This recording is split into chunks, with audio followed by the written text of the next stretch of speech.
Students, do not be afraid of fear because it sharpens you, challenges you, it makes you stronger. And when you run away from the fear, you also run away from the opportunity to your best possible self. And on this commencement day of your 2 year management program, let us promise to ourselves that you will strive to follow the dreams with full passion and zeal. Now, before I invite Shri Rhonnie Screwvala, our guest of honor for today's ceremony, I would like to briefly introduce him to all. Rhonnie Screwvala is a first generation entrepreneur.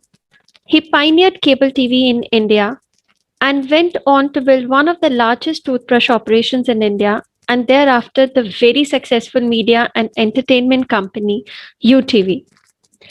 Newsweek termed him the Jack Warner of India. Esquire rated him one of the 75 most influential people of 21st century and Fortune as Asia's 25th most powerful. Shri Screwvala ji is driven by his interest in championing the entrepreneurship and authored a book on entrepreneurship titled Dream with Your Eyes, open in 2015, and has recently published another book focusing on the inside view of invisible skills titled Skill It, Kill It. He is the co-founder of Upgrad, which is India's largest online higher education company, and also passionate about the social welfare and is active along with his wife Zarina as a founder trustees of the Swadesh Foundation, which operates with a single-minded focus on empowering 1 million lives in rural India. So with this, I would now like to request our esteemed guest of honor to kindly share his thoughts with the gathering. Over to you, sir. Thank you. Thank you very much. Board of Governors, C.P. Gurnani, students, learners, parents, a very good evening, and thank you for having me here. I know when you all join here on commencement day, there's a lot of hesitation, a lot of trepidation. But I think, as everyone here has sort of assured you, all of you all will have to look at the cup that is half full.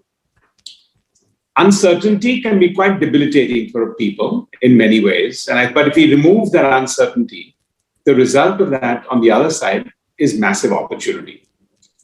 I think by the time you go through the next 2 years and you actually graduate, you might have your internship in between.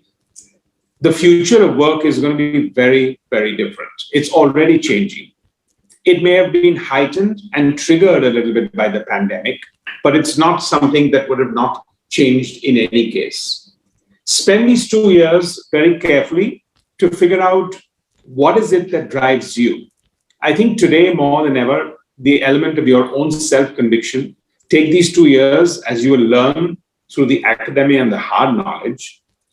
Also figure out what is it that drives you, what is your real passion, so that when you get into the workforce, you know exactly what you want to do, where you want to go. That level of self-conviction is going to be extremely important. So I think we are entering a very exciting phase, a phase of lots of opportunities. And I think the uncertainty should be kept behind us. Whether you go into a campus, whether for the next 2 months or 3 months things change, I think the learning process goes on.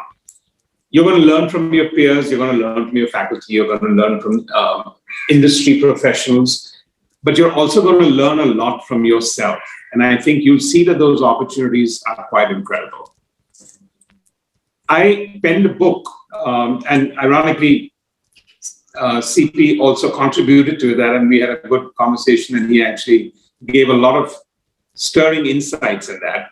And I want to just talk about 4 or 5 things from that, because I think they're relevant for today's discussion. One of the chapters is, you don't have to be big to think big. And I can tell you that because each of these chapters is something that has been my personal experience. I've written this as a first person.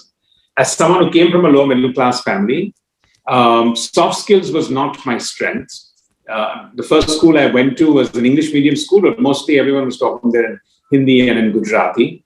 And it took me a fair amount of the first many, many years to get even basic sense of self-confidence, self-conviction to what I wanted to do. I didn't pursue studies on an active basis, and I turned to be an entrepreneur at a reasonably young age in what I would call a very uncertain time. Do I have any regrets of that? None whatsoever. But to me, I realized the importance of the soft skills, and I just want to sort of talk a few of them here. In my present vocation of being part of Upgrad and meeting with working professionals, young graduates, people at their crossroad, and I've really met many and interacted with them. I think there are some crossroads where people feel, for example, that if you come from a small place, you can't think big. These next 2 years, let your ambition and your aspiration really get unlocked. You have been wise enough, you've been fortunate enough to actually take this great decision to take this course, work with the best. The ranking of the university, I think, as Chaturvedi just mentioned right now, is a huge sense of pride. Take this opportunity to figure out that there is nobody who's going to be less than anybody. It doesn't make a difference. Life evolves in its own way. And therefore, my first message is you really don't need to be big to think big. It never happens. And I've lived it for most of my life. So I can say with a strong sense of conviction that it's really your own ability to do what you want to do that can take that forward. I think one of the things that plagues us today, if you're coming in here and working and learning for the next 2 years, I'd urge you to get out of your comfort zone. Many of us feel this is an event. Okay, I finished something and now I've taken this course, a little bit of parental pressure, a little bit of career pressure, a little bit of go with the flow and the momentum. And the element seems to be one where we work a little bit in our comfort zone. 9 out of 10 people that I interacted with meet, they'd rather be what I would call 5 on 10, or I don't want to go right up there and I don't want to be noticed so that people have a problem. I think today in the working environment, there is no room. At least if you're 2 on 10, you know where you need to improve. And if you're 8 on 10, you know necessarily what you want to recalibrate.